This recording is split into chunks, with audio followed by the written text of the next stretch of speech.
할렐루야. 오늘 하나님이 주신 말씀은 요한복음에서 같이 보도록 하겠습니다. 요한복음 15장,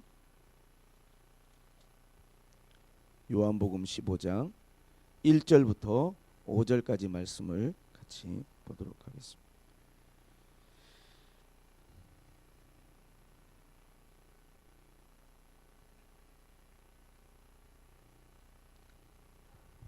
(1절부터) 5절입니다. 다 같이 읽습니다.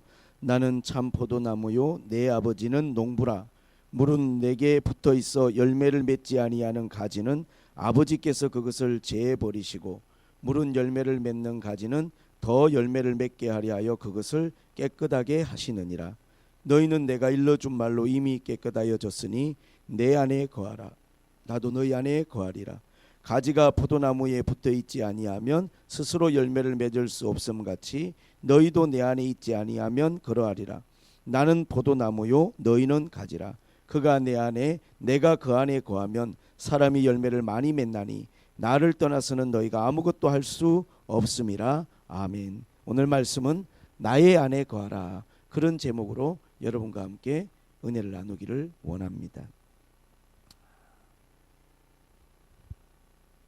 오늘 성경을 기록한 사도 요한이 밤모섬에 유배가 되어 있다가 로마의 도미시안 황제라고 하는 황제가 죽은 다음에 AD 96년에 죽었는데요. 그 다음에 풀려나가지고 잠시 에베소에 머문 적이 있었다고 그렇게 전성에 기록이 되어 있습니다.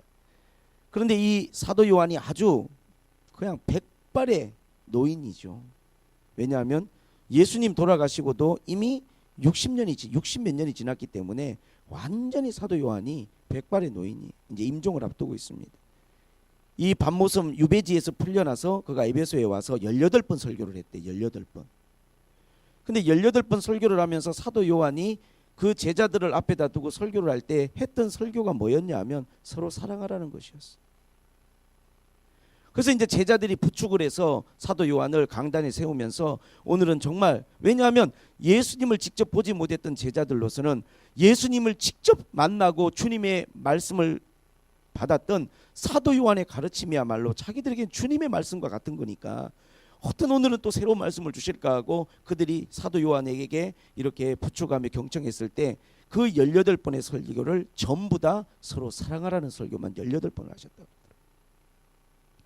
실제로 우리가 신약 성경을 보게 되면 요한이 기록한 요한복음, 그 다음에 요한 1, 2, 3서 요한계시록은 성경의 가장 마지막에 기록된 성경들입니다. 다른 공간복음들이 다 기록되고 난 다음에 요한복음은 마태, 마가, 누가복음이 기록되고도 한참 이후에 요한복음은 기록이 됐어요. 근데 사도 요한이 그가 요한복음을 기록하고 요한 1, 2, 3서를 기록하고 요한계시록을 기록할 때 심정은 어떤 거냐 하면 정말로 마지막으로 주님께 자기가 받았던 모든 가르침들의 가장 중요한 것들을 전달하고 싶은 마음이 있었을 것 같아요. 그 마음이 요한복음에 깊이 녹아져 있죠. 오늘 본문 말씀에 우리가 이렇게 보게 되면 요한은 그런 이야기를 했어요. 물은 내게 붙어 있어 열매를 맺지 아니하는 가지는 아버지께서 그것을 제하여 버리시고, 물은 열매를 맺는 가지는 더 맺게 하시려 그것을 깨끗하게 하였느니라. 너희는 내가 일러준 말로 이미 깨끗하여졌으니, 이 깨끗하여지는 것에 관한 이야기가 핵심은 아니에요. 왜냐하면 이미 깨끗하여졌으니까.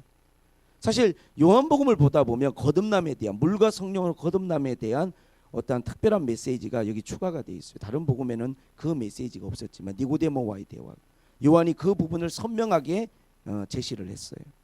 어떻게 우리가 깨끗하여지는지. 그러나 오늘 말씀의 핵심은 이미 하나님 앞에 깨끗함을 받은 사람들이 어떻게 하면 더 많은 열매를 맺고 더 하나님의 풍성한 은혜와 영광을 누릴 수 있는가에 대한 비밀을 이야기하고 있는 거예요. 가장 중요한 핵심적인 이야기죠. 사실 우리가 요한복음 중에서 13장부터 15장까지는 예수님의 유언에 관한 이야기라고 그렇게 이야기합니다. 왜냐하면 예수님이 12장에서 예루살렘에 입성을 해요. 입성을 하시고 난 다음에 불과 며칠 뒤에 돌아가시거든요. 그리고 입성을 하고 난 다음에 주님이 13장에 두 가지 중요한 일을 하셨어요. 이것도 다른 복음에는 안 나온 게 한 가지더라고요. 세 종례. 공간복음에는 없거든요. 근데 요한은 그 부분을 기록을 했어요. 예수님이 친히 제자들의 발을 씻겨주신 세종례. 그리고 난 다음에 성찬식, 성만찬, 떡을 떼어주고 포도주를 나눠주면서 이것을 통하여 나를 기념하라고, 너희를 위해서 주는 내 몸이고 피라고 하는 것들을 주님이 말씀. 그때까지만 해도 제자들은 그 영적인 메시지의 의미를 다 이해하지 못했어요. 그리고 요한복음 13장에 지난번 설교한 이 모든 주님이 중요한 의식을 마치시고 난 다음에 유언처럼 하신 말씀이 세 계명을 주노니, 그렇게 나왔어요. 서로 사랑하라.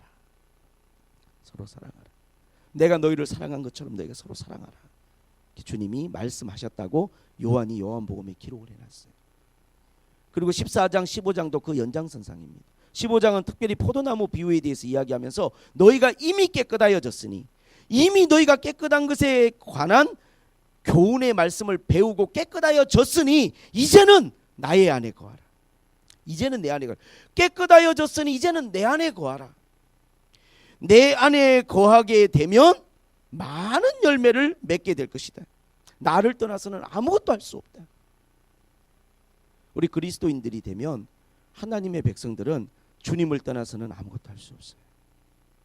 전에는 내 힘으로, 내 경험으로, 내 방식으로 모든 걸 해왔지만 이제 깨끗하여진 사람들, 죄에서 벗어난 사람들, 주님의 백성이 된 하나님의 백성들의 삶에는 주님을 떠나서는 우리는 아무것도 안 되는 거예요. 주님 안에서, 주님을 통하여 우리는 모든 것들을 해나가야 됩니다. 근데 그 말씀의 가장 핵심이 뭐냐면 내 안에 거하라는 거예요. 내 안에 거해야 이 모든 일들이 가능하여진다고 주님은 말씀하셨어요. 그러면 어떻게 해야 주님 안에 거할 수 있는가? 여러분이 오늘 조금 더 쭉 읽어보시면 거기에 대한 주님이 상세한 설명을 주님이 해 주셨어요. 나의 안에 거하라. 주님 안에 거한다는 것은 어떤 것을 이야기하는 것일까요? 주님 안에 거한다는 것은 9절에 보니까 아버지께서 나를 사랑하신 것처럼 나도 너희를 사랑하였으니 나의 사랑 안에 거하라. 예수님 안에 거하라는 것은 뭐냐면, 우리가 이제 깨끗하여진 그리스도의 백성들이 주님 안에 거한다는 것은 주님의 사랑 안에 거하는 거예요. 그러면 주님의 사랑 안에 거한다는 것은 무엇이냐? 10절에 내가 아버지의 계명을 지켜 그의 사랑 안에 거한 것 같이 너희도 내 계명을 지키면 내 사랑 안에 거하리라 그랬어요. 여러분, 우리가 예수님 안에 거한다, 주님의 사랑 안에 거한다, 그것은 많은 열매를 맺게 되는 것이고 우리의 삶에 풍성한 하나님의 능력이 나타나는 것인데, 그것은 무엇을 말하는 거냐? 주님의 사랑 안에 거하는 자는 그의 계명을, 내 계명을 지키는 것이니 내 계명을 지키는 자면 내 사랑 안에 거하는 것이다. 그러면 주님의 계명을 지킨다는 것이 주님의 사랑 안에 거하는 거라면 이 주님의 계명은 무엇이냐? 거기에 대해서 주님이 우리에게 말씀해 주고 있어요. 11절에 내가 이것을 너희에게 이름은 내 기쁨이 너희 안에서 너희 기쁨을 충만하게 하려 함이라. 내 계명은 내가 너희를 사랑한 것 같이 너희도 사랑하라 하는 이것이니라. 자, 여러분, 추적해서 들어갑니다. 깨끗하여진 사람, 이미 주님이 일러주신 말씀으로, 거듭남의 복음으로 죄사함을 통하여 깨끗함을 입은 사람은 주님 안에 거해야 돼요. 가지가 포도나무에 붙어 있듯이. 그러면 너희는 많은 열매를 맺게 될 것이라고 그랬어요. 주님 안에 거한다는 것은 주님의 사랑 안에 거하는 거예요. 주님의 사랑 안에 거한다는 것은 그의 계명을 지키는 거예요. 그의 계명을 지키는 자는 그의 사랑 안에 거하는 거예요. 그의 계명은 무엇이냐? 내가 너희를 사랑한 것처럼 너희도 서로 사랑하라는 거예요. 요한복음 13장의 말씀과 동일한 말씀. 새 계명을 주노니 서로 사랑하라. 나의 안에 거하라. 나의 주는 계명은 이것이니 서로 사랑하라.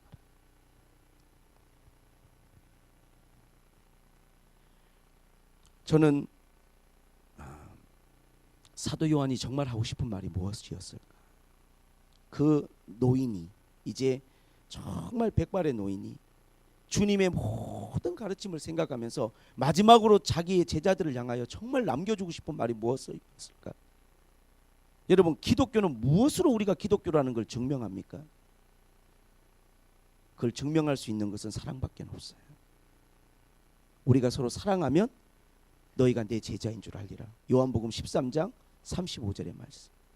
너희가 정말로 사랑하면 내 제자인 줄 알리라. 오늘 말씀도 마찬가지.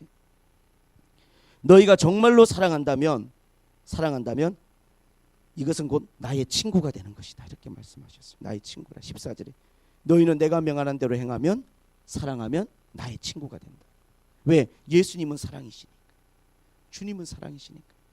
그래서 요한복음에서 가장 강조하고 있는 것은 사랑하라는 거예요.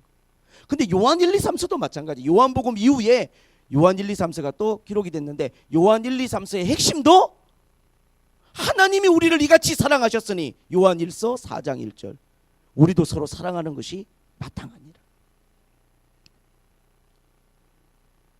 아무리 강조해도 지나치지 않고 우리가 어떻게든지 우리의 삶 가운데 또 하나님 앞에 적용해야 될 것은 정말로 주님의 가장 위대한 가르침 사랑이라고 그렇게 저는 확신합니다. 말틴 킹 루터 목사가 노벨 평화상을 받았을 때 수상 소감으로 한 말 중에 이런 말이 있었어요. 아직도 나는 세상을 움직이는 가장 큰 힘은 사랑이라고 믿는다. 그 말에 100% 동의합니다. 여전히 우리가 이 땅을 살아가는 우리를 움직이게 하는 뭔가 나로 하여금 뭔가를 하게 만드는 가장 큰 힘은 사랑이라고 믿습니다. 어떤 딸이 너무 선모섬처럼만 그냥 꾸밀 줄도 모르고 이건 도대체 남자인지 여자인지 개콘에 보니까 그런 프로 있잖아요. 눈에 넣어도 안 아픈 아버지는 딸인데 막 아빠 하면서 퍽 치는 딸 있잖아요. 정말 도대체 얘가 도대체 어떻게 시집을 가고 애를 낳고 이게 살까? 남자인지 여자인지 구분이 안 돼요. 걱정할 게 없어요. 사랑이 찾아오면 자기가 여자라는 걸 알게 돼요. 사랑은 사람을 바꾸는 힘이, 부모의 잔소리는 안 되는데 사랑은 힘이 있어요. 어떤 사람이든지 사랑하게 되면 뭔가 큰 힘을 갖게 되는 것입니다. 그래서 우리 기독교는 정말 중요한 게 사랑인데 병원에 가면 제일 많이 강조하는 게 뭘까요? 건강이죠. 병원엔 건강이 중요한 거예요. 정말 거기 가면 건강해야겠다는 생각이 많이 들어요. 교회에 와서 가장 우리가 많이 생각해야 될 게 뭘까요?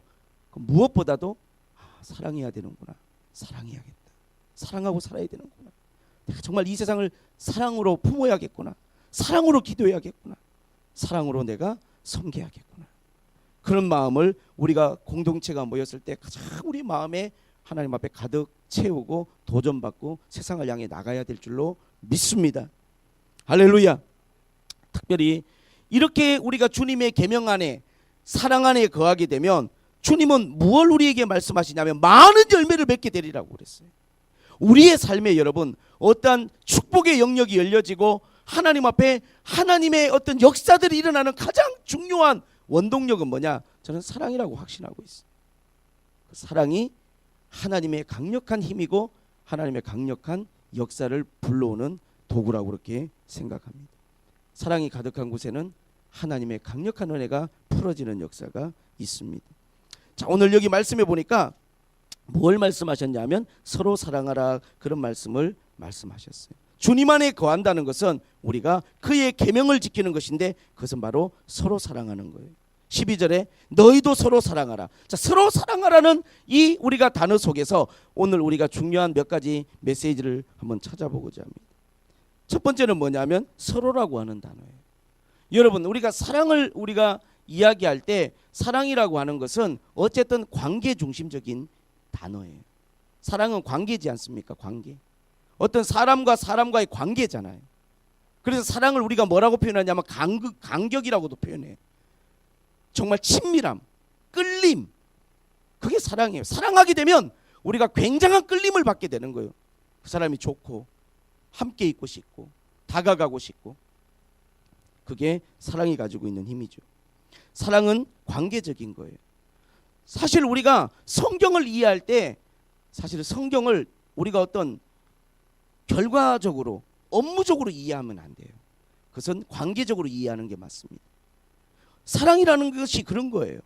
관계적인 거예요. 서로 사랑하라. 여러분 오늘 주님은 뭘 말씀하시냐면 이런 말씀을 하셨어요. 7절에 너희가 내 안에 거하고 내 말이 너희 안에 거하면 무엇이든지 원하는 대로 구하라 그리하면 이루리라. 여러분, 기도의 응답에 대해서 한번 생각을 해볼게요. 여러분, 어떤 기도가 응답이 잘 될 것 같아요? 어떤 기도에 대해서 가장 큰 응답의 힘이 임할 것 같습니까? 주님 말씀하시기를 너희가 내 안에 거하면 무엇이든지 구하라는 거예요. 다 이루어 주겠다고. 그럼 우리가 주님 안에 거한다는 것은 그의 계명을 지키는 것이고, 그의 계명을 지키는 것은 주님 말씀처럼 서로 사랑하는 거예요. 정말로 이런 사랑으로 우리가 무장되어 있고 사랑으로 충만할 때는 무엇을 우리가 기도하든지 거기에 놀라운 역사가 있습니다. 왜? 기도라는 걸 여러분 관계적으로 이해하는 게 제일 좋아요. 우리가 하나님과 친밀한 관계 가운데 있고 하나님과 우리가 사랑의 관계 가운데 있을 때에 이 관계 속에서 드려지는 기도는 굉장한 큰 힘을 갖게 됩니다. 우리도 똑같잖아요. 내가 정말로 사랑하는 사람, 친밀한 사람, 아주 가까운 사람이 한마디 하는 건요, 그거는 굉장한 나한테 의미 부여가 돼요. 꼭 해주고 싶어요. 가볍게 툭 하는 말이라도 내가 그 사람에 대한 애정이 많고 내가 그 사람에 대한 사랑이 클수록 그 말은 그냥 가벼운 말이 아니고 나한테는 굉장히 의미심장한 말이고 내가 꼭 해주고 싶은 말이에요. 사랑하니까. 주님이 그런 이야기예요. 너희가 내 안에 거하고 내 말이 너희 안에 거한다면 무엇을 구하든지 간에 내가 다 이루리라, 시행하리라. 내가 이것을 너희들에게 일러주는 것은 내가 이것을 통하여 너희들의 기쁨이 충만하게 하라. 이걸 알고 여러분의 기쁨이 충만하시기를 바랍니다. 할렐루야. 때로는 기도를 우리가 너무나 업무적으로 일적으로만 생각해요. 기도를 많이 하면 또는 기도를 갖다가 우리가 더 간절히 하면 맞아요. 그게 틀린 말은 아니에요. 그러나 그 이전에 중요한 게 있어요. 그 이전에 관계가 중요한 거예요. 하나님과의 관계. 단지 어떤 사람이 기도를 많이 하고 저렇게 기도하니까 응답이 되는구나. 여러분, 그렇게 우리가 뭔가를 그런 식으로 배우려고 하는 건 좋은 게 아닙니다. 어떤 목사님이 세미나를 하시는데 이런 이야기를 하셨어요. 정말로 여러분 부흥되는 제가 비결을 알려드릴게요. 밤에 교회 와서 기도를 하는데 강대상 뒤에서 이렇게 하고 기도를 하라고 알려줬어요. 비결을. 그랬더니 그대로 따라했는데 뭐가 이게 안 되니까 어떤 목사님 와서 물어봤대요. 왜 전 안 됩니까? 했더니 내가 말씀드렸잖아요. 맨발로 하라고. 맨발. 나는 항상 강대상 뒤에서 딱 맨발로 그냥 양말도 안 신고 무릎 꿇고 그렇게 기도를 했다고. 여러분, 그분이 무릎을 꿇고 양말을 안 신고 기도해서 응답된 게 아니라 아마 그분이 뭔가 하나님의 축복을 받았다면 그건 하나님과의 관계 때문일 거예요. 우리는 관계를 배워야 되는 것이지 방식을 배우려고 하면 누가 양말을 벗으면 나도 양말을 벗고 누가 저렇게 하면 나도 그렇게 해보고, 여러분 그런 기술을 배우려고 하는 게 아니고 신앙은 관계를 배우셔야 돼요. 관계를. 하나님과의 좋은 관계. 성경을 우리가 이해할 때 그렇게 이해하셔야 되는 겁니다. 기도라는 것도 마찬가지예요.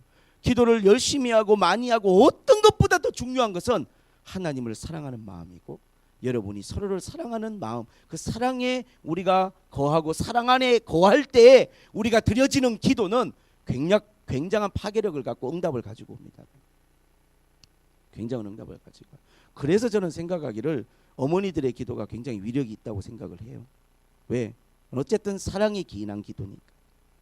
그래서 우리가 사랑 안에 거하는 것이 정말로 중요한 것은 기도의 응답에도 엄청난 하나님 앞에 역사를 일으켜 세웁니다. 16절에도 뭐라고 말했습니까? 너희가 나를 택한 것이 아니고 내가 너희를 택하여 세웠나니 이는 너희로 가서 열매를 맺게 하고 또 너희 열매가 항상 있게 하여 내 이름으로 아버지께 무엇을 구하든지 다 받게 하려 함이라고 그랬잖아요.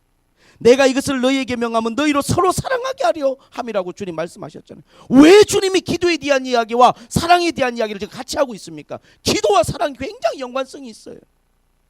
주님이 우리에게 이것을 이야기하시는 것은 여러분들을 축복하기 위함이고 이것은 여러분들이 풍성한 열매를 맺게 하기 위한 거라고 그랬어요. 이게 뭐에 관한 이야기냐? 바로 사랑에 서로 사랑하라는 거예요. 그러면서 하시는 말씀은 17절에 내가 이것을 너희에게 명하면 서로 사랑하게 하려 함이라 그래요. 어떤 상황 가운데서도 관계를 좋게 하고 그 좋은 관계 속에서 여러분이 기도하는 것이야말로 하나님이 들으시기에 합당한 것입니다. 그래서 관계는 안 좋은데 기도를 열심히 한다. 저는 반대예요. 어떤 말씀에 그런 말씀이 있지 않습니까? 우리가 산상수훈에 보면 너희가 예배를 드리러 왔다가 예물을 들고 예배를 드리러 왔다가 예물을 들고 혹 형제와 너희가 이렇게 불화했던 게 생각나거든. 그 나중에 화해를 하고 지금 예배를 드려라, 아니면 먼저 화해하고 와서 예배를 드려라. 화해부터 하라는 거예요. 예물을 놔두고 너희 마음에 불편함을 갖게 하는 그 대상과 먼저 서로 화해하고 그리고 와서 예배를 드려. 왜? 그래야 하나님 받으신다는 거예요. 우리는 그냥 내 안에 사랑이 없어도, 내 안에 어떠한 그러한 하나님의 어떠한 계명들이 실천되어지지 않아도 그냥 우리는 그냥 기도해요. 근데 여러분, 그런 기도는 응답이 잘 안 됩니다. 응답 안 되는 기도 중에 하나가 사랑이 메마른 기도예요. 그러면 그 기도는 뭘까요? 그냥 종교적인 기도고 습관적인 기도예요. 아무리 간절함을 더하고 아무리 기도의 분량을 늘려봐도 사랑 안에 거하는 것처럼 위대한 기도가 없어요. 여러분의 마음에 사랑이 충만해지고 어떤 대상들에 대해서, 서로에 대해서 여러분이 뜨거운 사랑을 갖게 되었을 때 그때 드려지는 그 기도는 굉장한 힘을 갖습니다. 무엇을 기도하든지 시행하리라. 내가 구하는 대로 응답하리라. 할렐루야. 특별히 유명한 게 예수님의 기도 아닙니까? 예수님이 기도하면 정말 놀라운 역사가 나타났어요.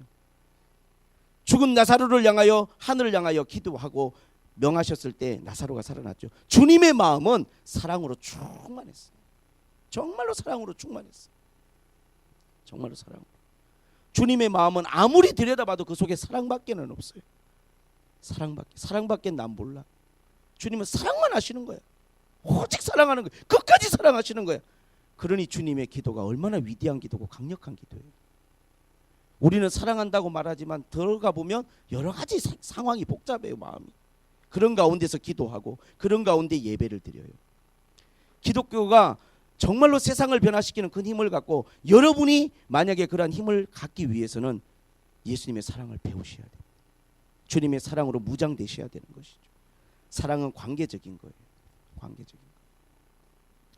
남자분들이 좀 그런 것들에 대해서 조금 약간 둔할 수 있던 것 같아요.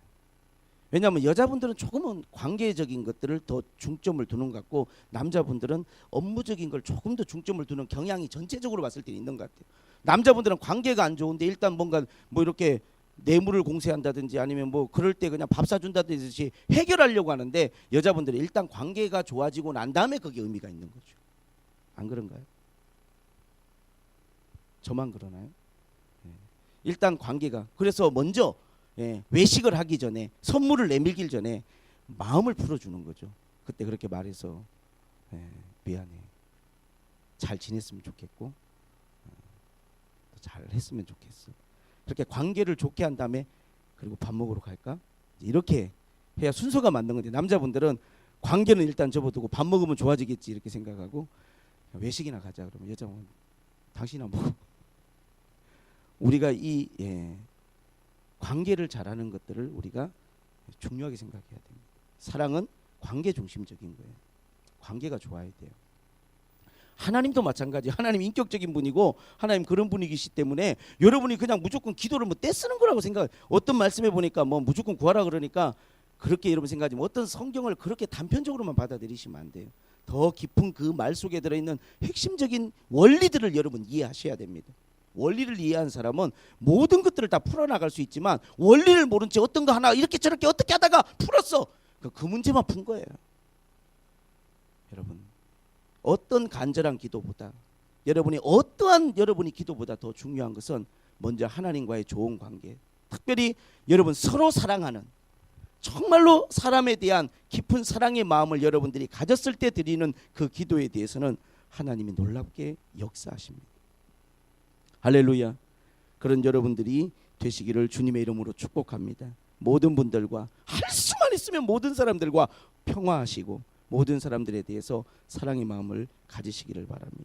서로 사랑하라고 하는 것은 사실은 이것은 어떠한 대상의 가치를 우리가 존중하는 걸 말합니다. 사실 우리가 하나님과 우리와의 사랑이 이루어지는 과정 속에 사실 사랑이란 건 일방적인 게 아니잖아요.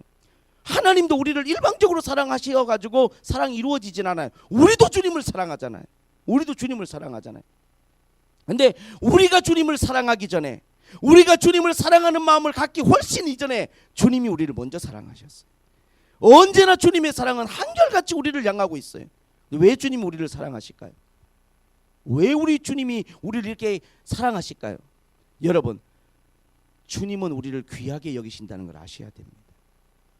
귀하게 여기신다는 거. 여러분, 사랑이라고 하는 것은 대상에 대한 존중이 필요한 거예요. 대상에 대한.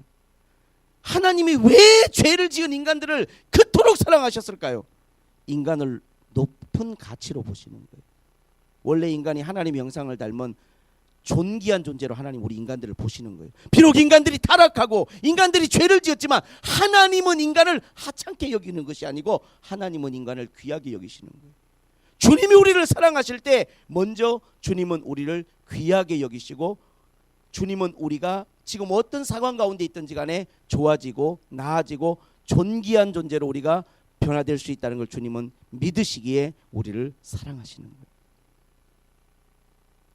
우리가 서로 사랑하자고 할 때 중요한 것은 사랑에 대한 대상을 존중히 여기는 겁니다. 에리 프롬의 사랑의 기술이라는 그러한 책에 보게 되면 사랑의 5가지 정의가 나오는데, 첫 번째가 관심이고, 두 번째가 뭐냐 하면 대상에 대한 관심 다음에 대상에 대한 존중이에요. 그 가치를 높게 평가하는 거예요. 사실 사랑의 마지막 단계가 주는 것인데, 뭔가 우리가 그 사람에게 막 주고 싶고 주는 게 즐겁고 뭐든지 해주고 싶은 그 단계 이전에 그 대상에 대한 존중의 마음, 가치를 높게 평가하는 마음이 있어야 돼요. 여러분, 사랑이 식어지게 되고 사랑에 문제가 생기면 제일 큰 먼저 우리가 느껴지는 게 뭐냐면 상대를 존중하는 마음이 없어진다는, 대단하게 생각을 안 해요. 별 볼일 없게 생각되는. 그렇게 되기 시작하면 참된 사랑은 이루어질 수가 없어요. 만약에 하나님이 우리를 하찮게 여기신다면, 하나님이 우리를 보잘것없게 여기신다면 우리를 사랑하실 수 없는 거예요. 그러나 하나님 우리를 그렇게 여기지 않아요. 비록 우리가 죄 가운데 빠져 있다 할지라도 하나님 우리를 귀하게 여기시는 거예요. 그러니까 사랑하시는 거예요. 이런 하나님의 사랑이 유일하게 실현되는 곳이 바로 자식에 대해서는 되는 것 같아요. 내 자식을 누가 뭐라고 말한다 할지라도 우리는 자식에 대한 한없는 사랑의 마음을 갖게 되는 것이죠. 그래서 내 자식이 조그마한 것이라도, 어떨 때는 우리가 내 자녀지만 다 마음에 안 드는 게 있고 막 속상할 때가 있지만, 누가 내 자식을 욕하거나 안 좋게 이야기하면 그건 또 못 보잖아요. 왜? 우리 안에 사랑이 있으니까. 자식에 대한 사랑이 있으니까. 근데 누가 내 자녀를 좋게, 좋은 점 한 가지라도 이렇게 찾아내서 칭찬해 주면요, 그렇게 좋을 수가 없어요. 우리가 사랑하는 대상에게서 우리는 조그만한 것이라도 존중과 가치를 우리는 발견하는 것이죠. 하나님은 우리 인간을 그렇게 사랑하셨어요. 우리 인간을 하나님은 하찮게 여기지 않는 거예요. 마귀는 인간을 하찮게 여겨요. 마귀는 인간을 완전히 그냥, 그래서 사람 목숨을, 사람 생명을, 사람의 가치를 마귀는 완전히 무시하고 짓밟지만, 하나님은 어떤 사람 하나라도, 심지어는 사람들이 보기에 너무 보잘것없는 사람이라 할지라도 그 사람을 주님은 귀하게 여기시는 분이세요. 그래서 우리를 사랑하실 수 있는 거예요. 여러분이 서로 사랑하기 위해서는 먼저 서로를 존중하는 마음을 좀 가지셔야 됩니다. 사랑 이전에, 그 이전에 우리의 존중의 마음이 있어야 돼요. 존중의 마음. 서로에 대한 존중의 마음이 없이 어떻게 사랑이 이루어질 수 있겠습니까? 관계를 좋게 하는 게 뭔가를 주는 것보다 우선이 되는 것처럼 서로에 대한 존중의 마음을 가지는 게 중요한. 그래서 기도하셔야 돼요. 내가 내 아내를, 내 남편을, 내 주변에 있는 사람들을 존중하는 마음, 나보다 귀하게 여길 수 있는 그런 마음. 하나님 앞에 서로 존중하고 우애하기를 서로 먼저 하라고 했지 않습니까? 존중의 마음을 가지셔야 돼요. 누군가를 보면서 이렇게 아래로 보는, 이것은 기본적으로 사랑이 이루어질 수가 없어요. 서로 사랑이 안 되는 것이죠. 그게 부부 관계든 아니면 친구 관계든 교회 안에서든 다 마찬가지. 서로를 존중하셔야 돼요. 그래서 우리가 말과 행동과 모든 것에 기본적으로 사랑 이전에 존중이 따라줘야 되는 거예요. 배려가 있어야 되고 존중이 있어야 되는 거예요. 그 사람을 귀하게 여기셔야 돼요. 그 사람이 돈이 있는 사람이든 없는 사람이든, 그 사람이 직업이 어떤 사람이든 그 사람 자체가 하나님 앞에 존중이 여길 받을 만한 가치가 있는 거예요. 다 누구나 존중이 여기셔야 돼요. 그런 여러분들이 마음을 가져야 서로 사랑이 이루어지는 거예요. 할렐루야. 서로 사랑하기 위해서는 존중의 마음을 가지셔야 돼요. 존중이 없으면 사랑이 안 돼요. 말도 막 하게 되고 관심도 없어요. 그러면 존중이 없으니까. 우리가 하나님을 인격적인 하나님이라고 이야기하지 않습니까? 하나님을 왜 하나님을 인격적인 하나님이라고 말합니까? 인격적이라는 말이 여러분 굉장히 심오하고 철학적인 이야기예요. 인격적이란 말이. 하나님이 우리를 인격적으로 대하신다는 게 어떤 의미인 줄 아십니까? 인격적이라는 건 서로 인격적이려면 내가 그 사람에 대해서 다 아는 건 아니라는 걸 전제해야만 인격적일 수 있는 거예요. 내가 저 사람을 다 알고 있다, 다 파악했다 그러면 인격적일 수가 없는 거예요. 무슨 말해도 아이고 저런 뜻이구나. 저 사람 말하는 게 그렇지 뭐. 왜? 내가 저 사람을 다 알고 있다고 생각하니까. 근데 인격적일 때는 우리가 어떤 상황이 되면 어떤 말을 들었을 때 왜 저렇게 말했을까? 저 사람 속에는 또 내가 알지 못하는 어떤 생각이 있는 걸까? 왜? 내가 모른다고 생각하는 거 어떤 부분. 하나님은 우리를 인격적으로 대하신다는 게 어떤 건 줄 아십니까? 하나님은 우리를 속속들이 다 아셔요. 아주 깊은 것까지 하나님은 다 통달하고 알고 계신 분이니 그럼에도 불구하고 하나님은 마치 우리를 다 알지 않으신 것처럼 우리를 그렇게 대해 주시는 거예요. 우리를 그렇게 존중해 주시는 거예요.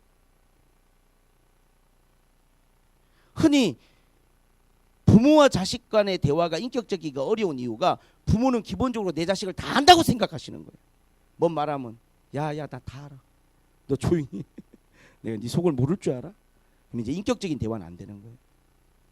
내가 그래도 내 자식이지만 제가 뭘 생각하고 있는지 뭘 말하고 싶은 건지 다 아는 건 아니라고 그런 마음을 가질 때 들어주게 되고 귀 기울이고 관심을 갖고 그러면 상대방도 나를 인격적으로 대해주고 있구나. 우리 어머니가 우리 아버지가 부모님이 그러면 나도 부모님에 대한 열린 마음을 갖는 것이고 하나님은 우리를 인격적으로 대하시거든요. 근데 우리 사람들은 의외로 그렇게 인격적인 관계에 대해서 어려울 때가 있어요.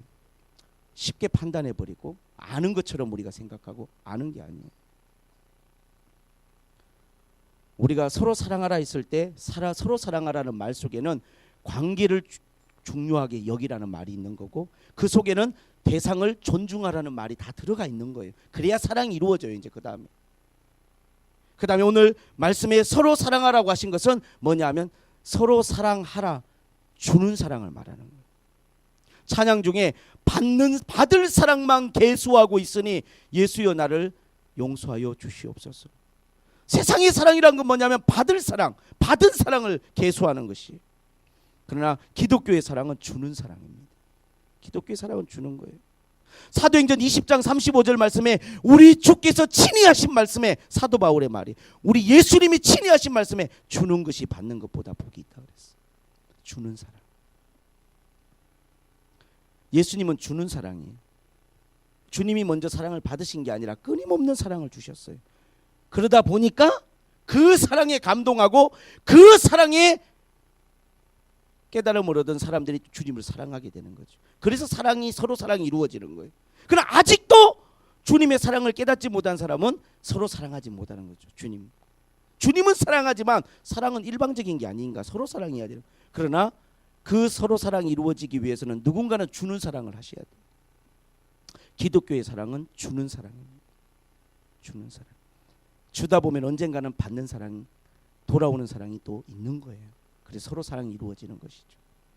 자꾸 우리는 주는 사랑에 대해서 하나님 앞에 생각하셔야 됩니다.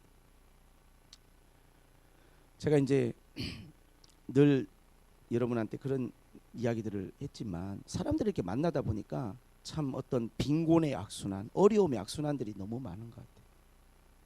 뭐 세상 사람들은 그렇다 치더라도 기독교 안에서는 정말로 하나님은 우리에게 풍성한 열매를 맺게 하시고 싶은 거거든요. 이제 깨끗하여졌으니까 우리가 주님이 일러준 말로 이미 일러준 말로 깨끗하여지고 거룩하여지고 우리가 구원받았으니까 그럼 구원받은 사람은 어떻게 돼야 될까? 열매를 많이 맺어야죠. 기도의 응답도 이루어지고 기쁨도 충만하고 많은 열매를 맺게 하기 위해서 오늘 사도 요한이 이 비유의 말씀을 우리에게 주셨어요. 열매를 맺는 게 하나님의 목적이고 하나님이 기뻐하는 거. 우리 예수를 믿는 사람들은 이제 깨끗하여진 사람들은 많은 열매를 맺으셔야 돼요. 그게 가장 중요한 핵심 키워드가 뭐냐? 바로 주님 안에 거하는 사랑을 말하는 거예요. 그래야 많은 열매를 우리가 얻게 될 것이고 맺게 될 거라는 거예요. 그런데 제가 이제 인도네시아도 이렇게 선교지를 가지만 기독교가 들어온 지가 400년이 400년. 우리는 120년밖에 안 됐는데도 주는 사랑을 열심히 그래도 한국은 실천하는데 인도네시아는 400년이 됐어요. 기독교가 들어온 지가. 근데 문제는 뭐냐면 인도네시아는 철저하게 받는 사랑이야. 받을 사랑만 계수하고 있어요. 이제 인도네시아 갈 때 우리가 뭐 선물 같은 거 이렇게 가지고 가잖아요. 약초나 가져가면 너무 좋아하세요. 너무 좋아하세요. 받는 거 여러분 싫으신 분, 내가 이번 주에 어디 성경공부하면서 받는 거 싫은 분 그랬더니 굉장히 많은 생각을 하시는데 나는 별로 받는 거 목사님 안 좋아해요. 그래 어떤 분이 그래서 왜 그런가 했더니 받으면 꼭 그분한테 또 내가 뭘 돌려줘야 되지. 여러분 너무 생각이 복잡하고 그러니까 받으면 좋잖아요. 선물 받으면 다 좋은 거죠. 네. 받으면 좋은 거예요. 근데 이제 예수를 믿고 난 다음에는 주는 게 더 좋은 줄 여러분 알면 정말 사랑이 눈을 뜨신 거예요. 할렐루야, 할렐루야. 네. 이 사랑의 눈을 떼야 돼요. 그래서 제가 선교지를 가니까 어려운 나라, 어려운 교회들은 생각이 똑같아. 사랑을 이야기하면 받을 사랑만 생각해. 받을 사랑. 이번에 좀 누가 나를 도와줄까? 누가 나한테 좀 해줄까? 선물 줄까? 받을 사랑만 생각해. 그러나 우리 예수를 믿는 사람들은 오늘 말씀에 여러분이 기도가 잘 응답되고 여러분들이 하나님의 은혜 안에서 풍성한 여러분의 삶을 살기 위해서는 주는 사랑을 여러분 생각하셔요. 주는 게 복이 있다니까요. 네, 이런 마음이 여러분의 마음. 그래서 이 사랑의 기술 5번째가 뭐냐면 그때 이제 주는 거예요. 주고 싶은 것이고 정말로